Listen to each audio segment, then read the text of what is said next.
Darkcast Network, indie pods with a dark side.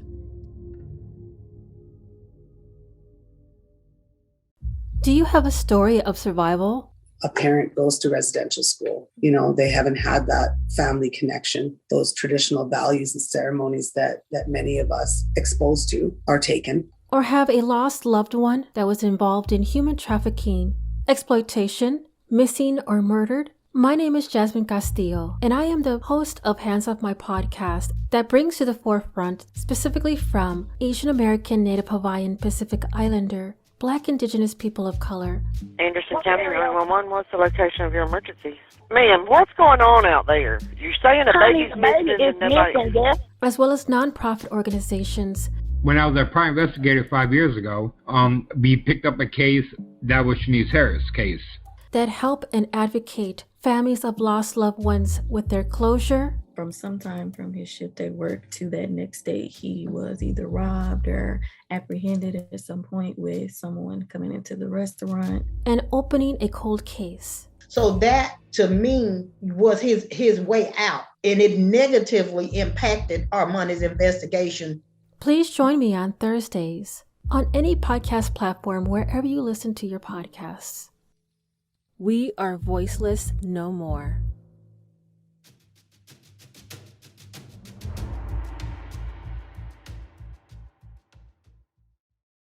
Hi, this is Kelly.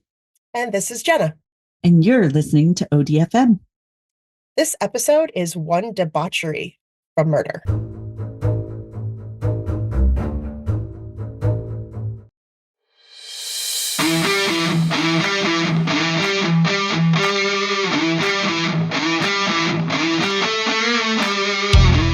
I'm ready for this story.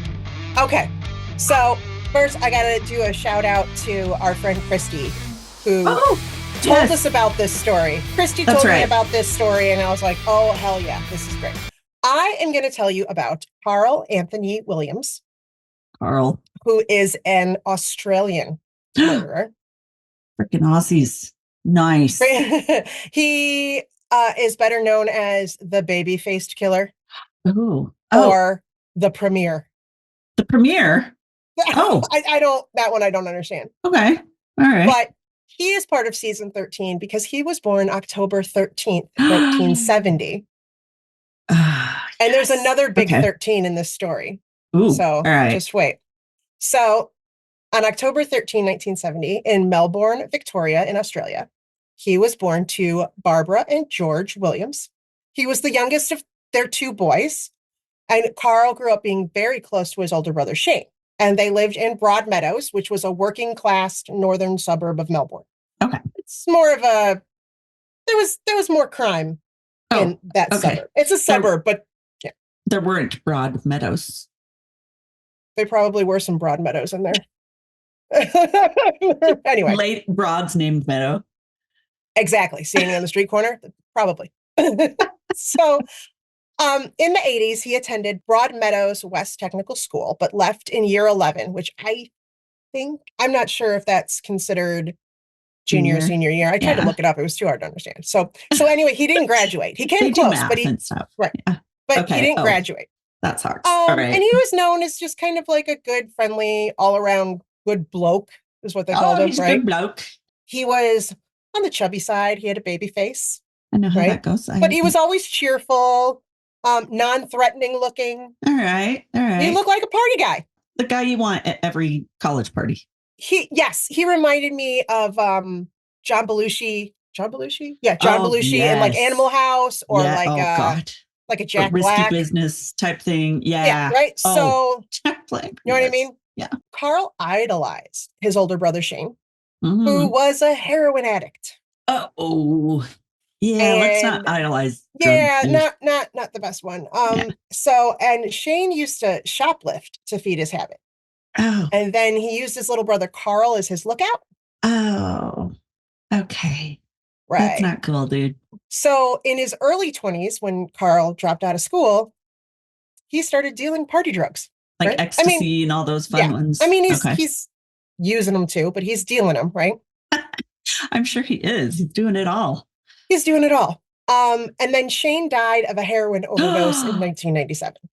Oh, Yeah, that was really, really shit hard got on him. serious. Shit got Yeah. serious, right? Uh-oh. But that wasn't a deterrent for Carl. Oh. Instead, he decided to set up his own major drug dealing operation. Oh, he's doubling down. Right. I mean, and he enlisted their father, George, to help. Oh, hey, Dad, I hear you have certain skills. Right. What? And Dad's like, sure. So Carl is like working on his own recipe for some of these drugs, which he tests on his friends. Of course you do. This sounds very Walter White. Yes, right? Yeah. Right. So he's using his friends as guinea pigs to see if he gets they're willing. Strong enough, too strong. This one has too much Drano. Oh, okay. We'll back off. Right. All right. So in the mid 1990s in Melbourne, Louis Moran, his son Jason, and his stepson Mark, they ruled the market on party drugs in Melbourne. They were the top dogs. They're the gang. All right. They supplied celebrities with cocaine and other party drugs. And so they were treated like celebrities. I was going to say, they probably had a pretty good life. They're no Right. longer blue collar, apparently. Right. So that's the Moran family. And it was estimated that they had a $100 million operation. Yeah, no, this wasn't like small potatoes. No. Okay, this is Moran. Okay, got it. Right. So Carl is introduced to the Moran family by selling them chemicals they needed to make drugs in bulk. Okay. How does he get all these chemicals? He's just I haven't the foggiest fucking idea. Right. Lots of Drano. It takes a lot. So then, like in 1998, Carl starts a serious relationship with this girl named Roberta Mercica, who was a year older than him. And she's part of the party drug scene as well. She knows the Morans. Oh. She has 3 young daughters, and she moves in with Carl. Okay. It's a great situation, right? Yeah. Roberta is also a big part of this story. She is a big part of this story. Uh-oh. All right. She grew up in a violent home, and she was on the street by 9 and a ward of the state by 11. Whoa. Yeah. She's got her own shit going on, right? Okay. So Carl develops a new party drug that becomes a hit. Apparently he tests it on his friends and it works really well and everybody likes it. And so now he's making a shit ton of money. And so he and Roberta are like, they're living it up. Yeah, let's move up in the world. Right. There's start to the Jeffersons. The Jeffersons, yeah. Right. So, but as Carl starts, moving up, he and the Moran family start butting heads, right? I mean, yeah, he's getting in their market. Right. Right. Competition. He was supposed to be working for them. The Morans assumed Carl was kind of a joke. He's flabby. He's very easygoing. He doesn't look like he's something they got to worry about. Yeah. They're like, oh, this cute little, you're so cute. Oh, you and your drug ambitions. Right. All right. Aren't you cute? But underneath, he's a pretty shrewd businessman. And he's looking to make his mark, right? This is making me think of Al Capone. You know how he kind of was fluffy and. Here we go. Yep. Mm-hmm. Okay. We've heard this story. They're like, all right, we got to put him in his place, right? So they give him a pistol whipping as like a warning. Oh. Like watch your step. Yeah. Remember, we're in charge Mind here. your manners. Oh. Yeah. All right. And then a suspicious fire destroyed a drug lab that they operated together, Carl and the Morans. Oh, interesting. Okay. And some very valuable chemicals disappeared. Oh, whoops. We took that for ourselves. Thanks. So take us seriously now. No, I think it was the other way around.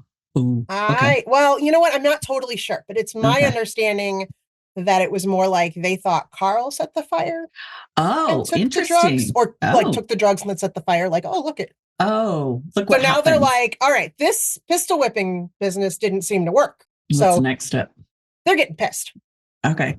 Plus, there's a couple other problems going on. Uh-oh. There always is. Damn it. Yeah.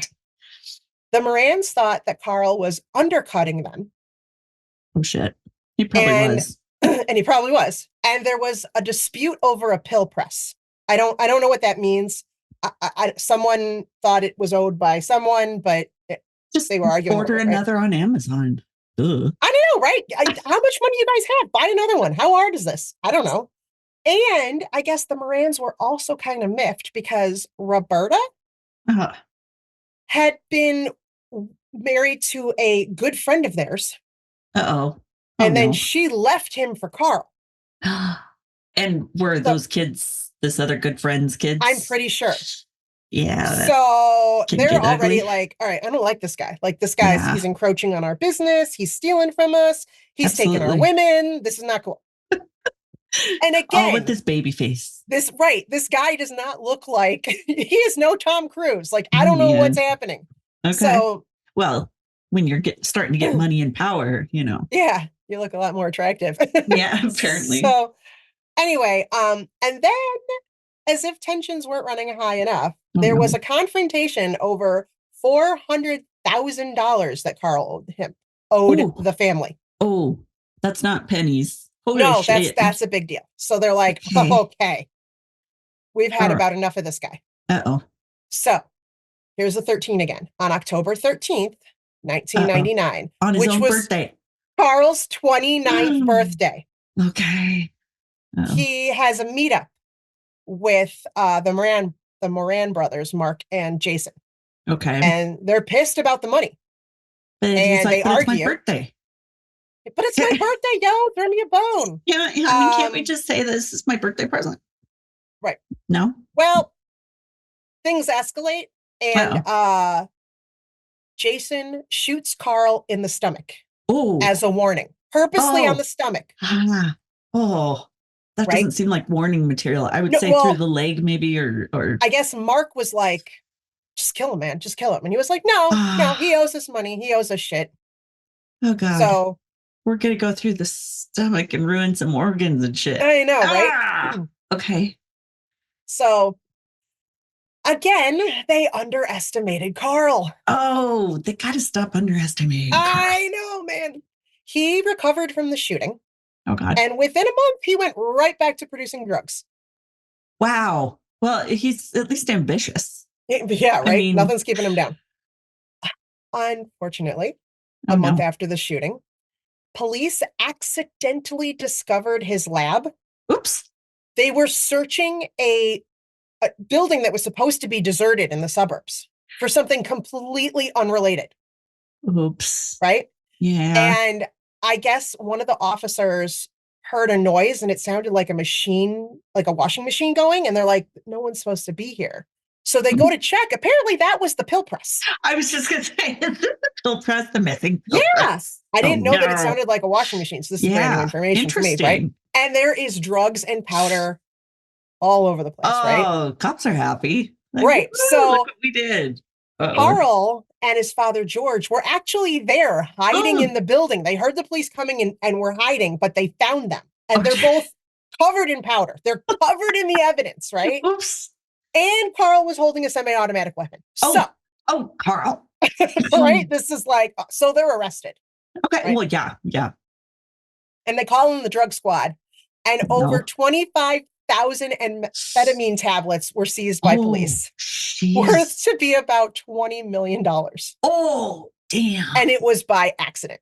Well, happy accidents. Happy accidents for the police, right? All right. So Carl's in more trouble.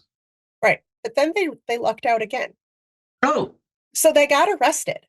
But instead of going on trial, their trials were delayed for 4 years. Ooh, that's because there was a police corruption scandal. Okay. And all the notes and evidence that they had gathered. Oh, no. The detectives had gathered were being used as evidence in this corruption investigation. They had to wait for that to finish before they could have their trial. So they actually are released on bail. They're just sitting there. They're like, well, we can't do this yet. So they bail out. God. All right. The Morans had been protected by Detective Senior Sergeant Wayne Strawn. Okay. Who eventually, because of this, went to jail for trafficking. So there was corruption. They found it. There was. Yeah. It's everywhere. Right. And so, Carl and George should have been in jail, but instead, now they're out, which gave Carl the perfect opportunity to seek revenge on the Morans. Oh, Carl. Carl's not such a baby. Carl's something of a badass a little bit. And he and George went right back to producing and selling drugs, by the way. God. You think like, okay, I learned a little bit of a lesson. Right. Maybe I should stop and find real work. No. We're not going to take a pause. No. No. We owe $400,000, so we better get to work. I guess like just after getting released from jail, like within a day or two, George goes down to the pub and happens to run into Jason Moran. Oh. Who says to him, tell Carl, next time I'm going to kill him. Oh, yeah, Carl, I got some news for you. Yeah, I ran into your friend. Not such a good message, but... So it's on. It's on. Okay. But neither one had a chance to assault each other. Like neither one had a chance because days after that... Okay. Jason is convicted for assault and goes to jail. Ah, shit. When are we going to have our epic rumble? Oh, there will be an epic rumble. Don't you worry. Oh, but now Jason's in jail, so he can't touch him. He's in jail. Okay. And it's like, okay, Carl's the one who should have been in jail. Nope. But now Jason's in jail and Carl's out. Right. Oh, God. Hopefully, well, if they got in jail at the same time, they could have an epic battle there, too. Right. So 6 months after Carl was shot in the stomach by Jason, he decides to target 35-year-old Mark Moran, the other brother, who he knows has a reputation of being like the smarter brother, the more ruthless brother. So he's going to cause more damage to the Moran's business, right? Oh. So he's like, all right, cool. Can't get to Jason. I'll get to Mark. Yeah, I mean, next best thing. Mark lived in a really large house in a wealthy Melbourne suburb. Like these are all this shit's happening in the suburbs. Right. And I mean, it's probably like, right next to their neighbors. And they're like, oh, these are great, reputable people. Yeah. They're like in nice neighborhoods because all these guys make a shit ton of money now. Yeah. Right. Oh, God. So in June of 2000, a masked gunman hired by Carl Williams shot and killed Mark in front of his house, in front of one of his kids. Oh, dude. I mean, he's not a good guy, but still. They don't give a fuck, kids. Right? Okay. The Morans knew they had a lot of enemies, right? Like there's other drug families and stuff. Let me go check my notebooks of how many. Right. Because they actually gather together and are like, all right, who could this be? And they start making a list, right? But at the bottom of the list was Carl. He was at the bottom because they really still didn't really think he's not anything. A threat. Yeah. Right. Like, oh, he's just a baby drug dealer. He's just a baby drug dealer. He's just a little pain in our ass.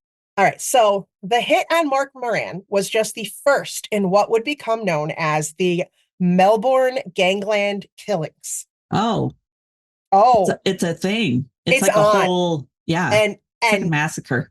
Everybody gets in on it. It is not just Carl and the Morans. Like it's like a party. Everybody joined. Everybody's in it, right? Oh no. It is estimated that at this point, Carl had amassed a $15 million fortune. Whoa. This party kid from the burbs, right? Yeah. So like he could have paid that $400,000. He could have. Just didn't want to. Okay. Right. And so he's like, all right, well, now I'm ready to take my spot at the top of the food chain, man. Oh, here we go. He's ready. It's on like Donkey Kong. Let's do this. So the Moran family, they do some investigating. They ask around and they figure out it was Carl who took the hit out on Mark. And they're like, son of a bitch, right? We let this guy get too far. He got too big in his britches. He did, right? So they're like, okay. So, and Jason in jail is like, oh, hell no, right? Yeah. So he contacts the Moran's top henchman. Uh-oh. A guy named Andrew Veneman. Who went by the name Meats. No, it wasn't Meats. Different guy. Andrew Veneman, who goes by the name Benji. Right? He's their top guy. I don't know why. Benji. Yeah. I don't know where Benji came from. Benji, Benjamin. Veneman. Anyway. Benjamin. So they're like, here, this is what you're going to do. You are going to befriend Carl. You're going to get in. You're going to get close to him. And then you're going to take him out. Oh, all right. Okay. But because it's like this is a undercover cop situation, but opposite. Right. But because this is like a batshit soap opera story. Yeah. Plot twist. Carl and Benji become BFFs. Look at that. Look at that. Whoops. It's totally soap opera. So rather than kill Carl, he decides to switch teams. Goes to you the can't dark kill side. your best friend. You can't. Yeah, He becomes sorry. Carl's right-hand man. Oh my God. And Right? they don't know? Or Not they at do know? first. Oh, shit. But boy, are they pissed when they find out. I bet. Yeah, they're just like, we should have crushed this little shit when we had our chance. Yeah, he's just getting bigger. He was like a little fruit fly. Now he's a full-on housefly. Right. And then right around this time, also, Carl's girlfriend, Roberta, she became pregnant and she gives birth to their daughter that they named Dakota, which just because I have to note it, it's spelled Dhakota. Dakota with an H. That's hard. I don't know why. I don't know why. That's like Dharma. Like that. It's like Dharma. All right. Gotcha. So she gives birth in March of 2001 and they got married right around then too. I think they got married after. It was really hard to find out. Okay. But whatever. It's all about the same time. Louis Moran, the head of the Moran family. Okay. And Jason, the one who's still alive and in jail. People might need to get a piece of paper and take notes. I know. This is like I was really just hard. like, I need that little right. chart. We're going to need a flow chart. I do have one that at least lists the Moran people and the Williams people. And I can post that online because holy shit. Yeah. This is kind of like The Godfather, trying to figure out everybody. It really is. Okay. Who's right? On which side? Yeah. Who's on which side? Who defected? Yada, yada. Okay. Louis and Jason hired 2 more hitmen to take out Carl at his daughter Dakota's christening. Oh, shit. They don't give a fuck about family and right kids. At a christening. No. Okay. But police catch wind of it. Oh. And so the more people you involve, the harder it is to keep a secret. Exactly. I don't know how they did, but they did. So in order to stop that from happening, on the day of the christening, they arrest Carl on drug trafficking charges. Okay. So they're basically saving his life. Yep. I don't know why, but they did. Yeah. Okay. Right. So they are like, all right, well, now's the time. We're going to call him in for these drug trafficking charges. And Carl ends up serving 14 months in jail. Oh, shit. Okay. I mean, he traffics the shit out of some drugs. I'm sure they had some. Yeah, they had. Oh, I'm sure. That's just one of their little ones. Right. But that didn't mean that Benji wasn't still putting out hits for Carl. Oh, thanks, Benji. Thanks, Bestie. So his first hit was a man named Victor Pierce, who was a gangster and a drug trafficker and a cop killer. Oh. Stand-up guy. Okay, so we're okay with this hit. Victor was shot and killed while he was sitting in a parked car across from a grocery store. Ooh. Yeah, right there in public. In daylight. Here we go. In daylight, right? Okay. And it's suspected that during this time, Benji carried out several other hits for Carl. Sure. I just don't have the details on all that. But then you're not going to have customers. The more people you but less and less customers if you kill more and more people. Well, but these are his I know. His rivals. Rivals. There you go. Yeah. Yeah, but the little people who are still taking the drugs. They need to buy from somebody. That's true. We'll leave you around. Right. While Carl's in jail, Roberta and Benji are really close. Now, she denies that they were anything but friends. They were like brother and sister. They were just very close. They loved each other. They were like chosen family. Okay. Whatever. But it was a little. So apparently every Tuesday night, Benji picked up her daughters and took them to religion classes because they still go to religion classes. Of course they do. Of course they do. Apparently they've just omitted the kill thy neighbor. Yeah. That one doesn't We're just apply. like, we don't do that one. Don't worry about it. It's just the other ones that make sense, So he would pick them up on Tuesday nights, take them to religious class, and then bring them home and give them baths. Oh, wow. And they called him Uncle Benji. This is so creepy. It's just like a movie. I know. And Dakota loved Uncle Benji. No. So she just doesn't idolized know he's him. a ruthless killer. So fucked up. All right. So Carl was released from prison in 2002 and found that he had yet another big competitor that he had to deal with. I go to another head crops up. I mean, you try to get rid of one. Exactly. The Morans aren't even my biggest problem anymore. Okay. This is 44-year-old Nick Radev, who was known as the Russian even though he was actually Bulgarian. I don't know why. It Close sounds enough. Russianish. Right. We can't understand his accent. No. It's got to be Russia. You're from Russia. Everybody Right? with a weird accent's from Russia. Okay. Totally. So Carl ordered a hit on Nick. Oh, And of course, Nick gets shot by some masked gunman. And there's a quote in the newspaper I found very amusing. Oh, God. Describing the brutality of his shooting that read, "He had so many holes in him, he looked like Swiss cheese." Oh, this was in a news report? In a newspaper. By 2003, Jason Moran was aware that Carl had a contract out on him. He was like, oh, I know he's probably coming to get me, right? Shit, yeah. So he was being extremely careful, right? Okay. He's always carrying a gun. He's changing cars. He's got a bodyguard with him at all times. Stuff like that. Changes his schedule all the time. Yeah, okay. Right? Gotcha. But his kids played soccer every Saturday morning at a particular park. Oh, God. Yeah, it's hard to keep when you got kids. Man, their schedules are rough. I mean, it's just like, and they play that soccer. Well, I mean, there, I think it was football. Yeah. But same, it's insane. It's rain or shine. Yeah. We do this. Yeah. Right.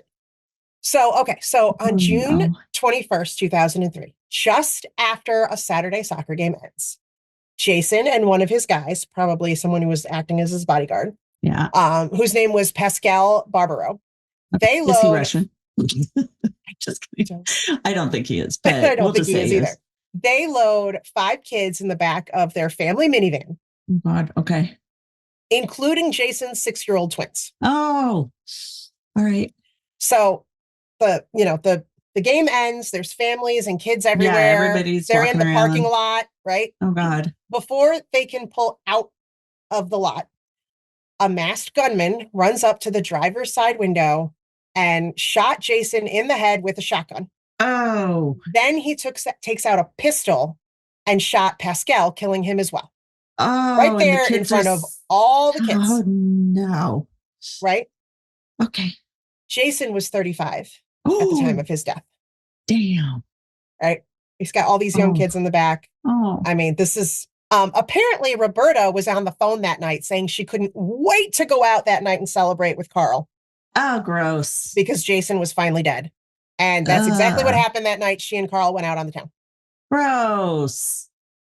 I mean, it's one thing to want somebody dead, but to do it in front of their family and stuff, that's just... Right? I mean... I thought there was a code. I don't think the there's kids. a code. Not for this shit. Here. Let me tell you, not here. Not when it comes to Carl. Carl doesn't have a code. Okay. Carl has no moral code. Carl. No code, Carl. Yep, exactly. All right. So then Carl ordered a hit on a man named Willie Thompson, a dealer who owed him $900,000 and couldn't pay. Oh, damn. Yeah, Willie. right. Why do you let him run up a tab like that? Why? Wow. Like, I'd be like, no, you're cut off long before 900,000. Would cut you off at 100,000. Or no, how about 1,000? 1,000, right? Willie. So Willie was shot multiple times on a crowded public street as he came out of a gym. Damn. Well, and one other thing, if you kill the people who owe you, they don't have a chance to make that money back for you. You're not gonna, you're not gonna get that money now, right? Now you're out. Yep, totally. Wow. All right. So up until then, police had been kind of letting this happen. Because it was maybe criminals. They'll all kill each other and exactly. Oh my God. This show that I watched literally said they referred to it as a self-cleaning oven. Whoa. I know, right? Wow. That's cool. How's that for a description? It's a self-cleaning oven, right? Right? Wow. Okay. And the public was eating this up like it was a real life soap opera. And they're watching all the media coverage, right?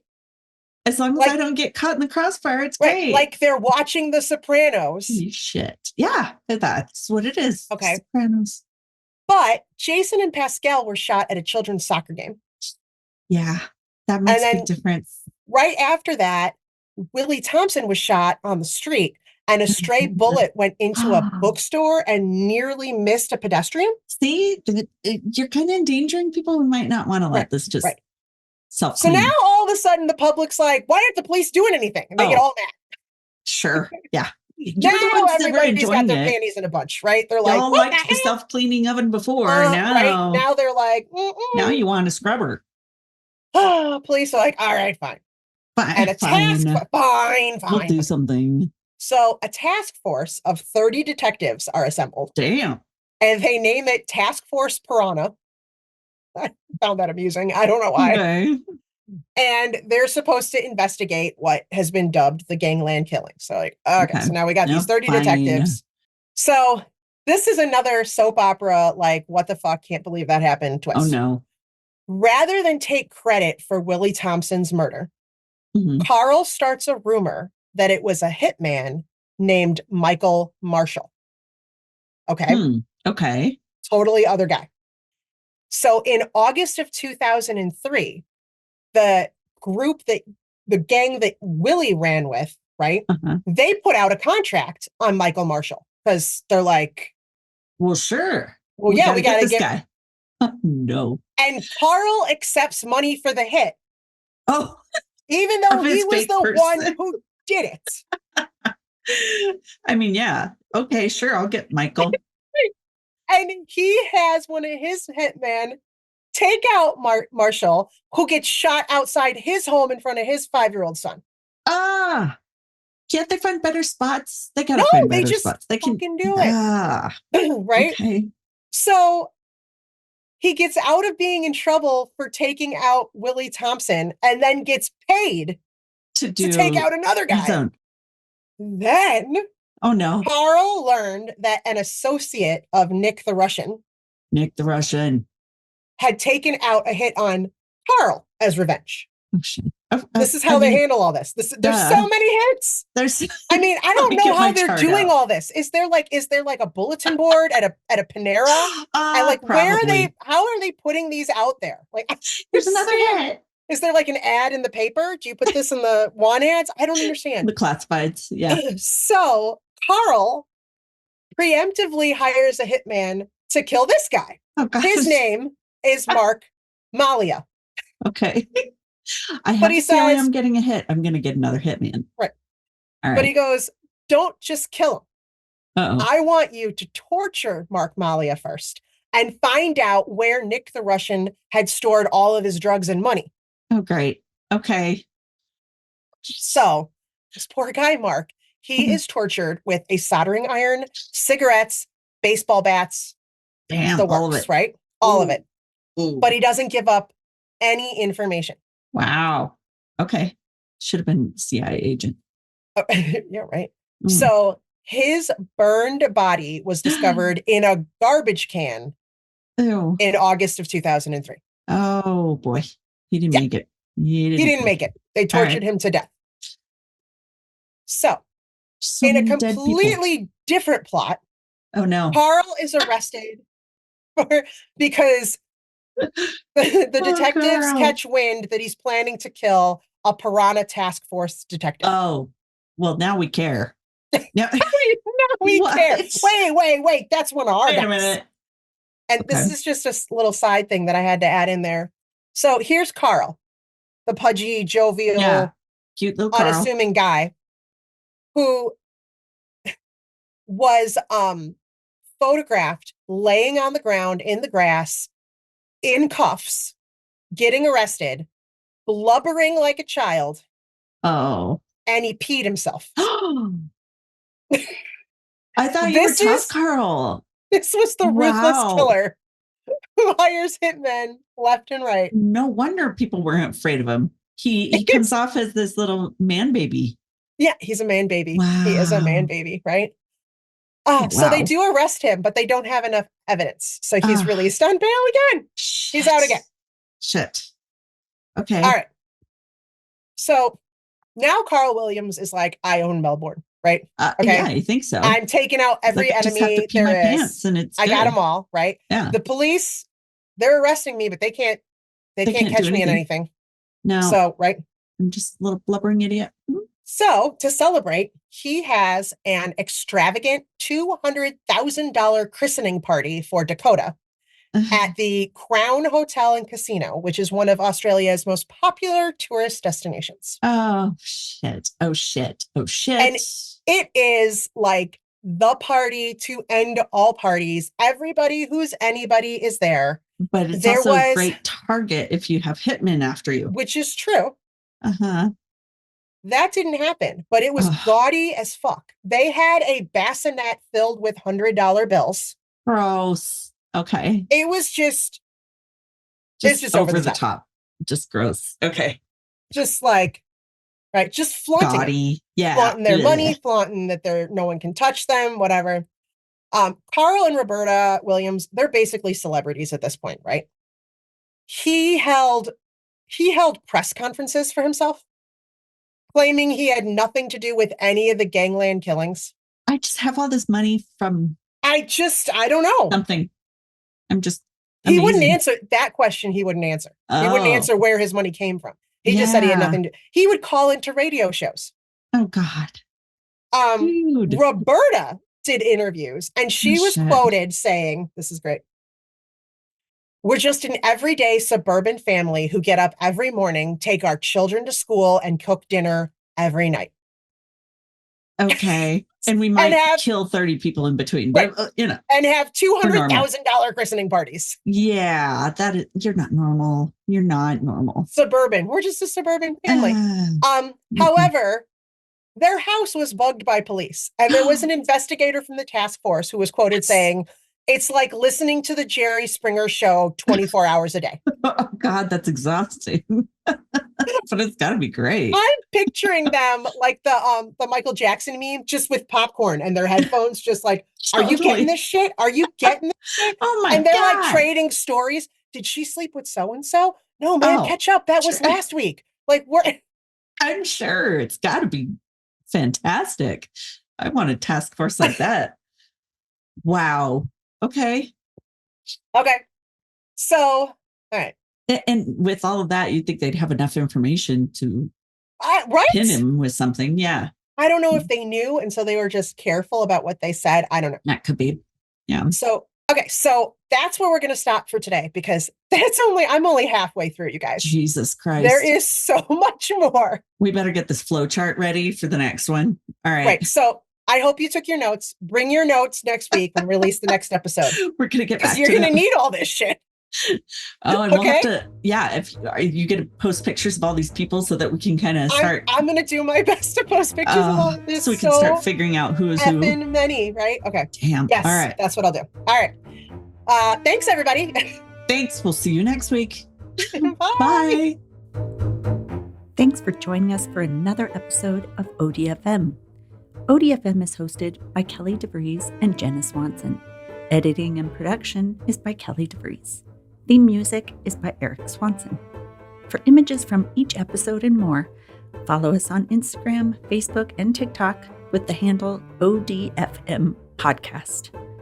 For video episodes, subscribe to our YouTube channel by searching for ODFM Podcast. If you are looking for more content, chances at prizes and more, become a Patreon fan at patreon.com/ODFM podcast. Subscribing to our Patreon is a great way to help us get better equipment, and our big goal is to hire an editor someday, so your contribution could really make a difference. If you can't give monthly, there are other ways you can help. Share us with your true crime friends. Word of mouth goes a long way. Or you can give us a one-time contribution through buymeacoffee.com/ODFM podcast. We appreciate your support, and someday we hope to make ODFM our main jobs with your help.